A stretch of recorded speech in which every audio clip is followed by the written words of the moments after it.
National Criminal Court is now in session. Rodrigo Roa Duterte.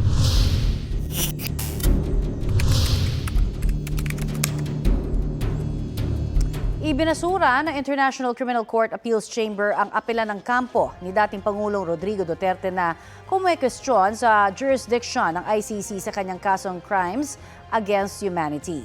Pinandigan ng Appeals Chamber ang naunang desisyon ng Pre-Trial Chamber 1 na may jurisdiction ng ICC sa kaso ni Duterte dahil ang mga umano'y krimen nangyari noong panahong kasapi pa ang Pilipinas sa Rome Statute.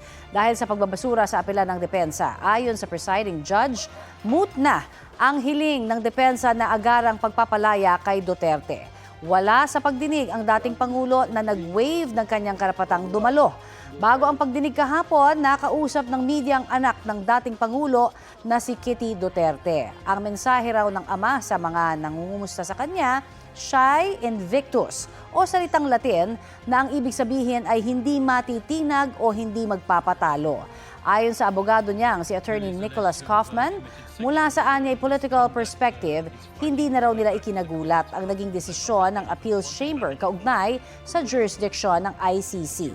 Mula naman daw sa legal na pananaw, nabigo raw ang Appeals Chamber na linawin ang pamantayan kung kailan nagiging usapin sa korte ang anyay malabong preliminary examination. Anya, tila lumalabas na kahit nag-withdraw na ang isang estado, maaari pa ring magbukas ng investigasyon.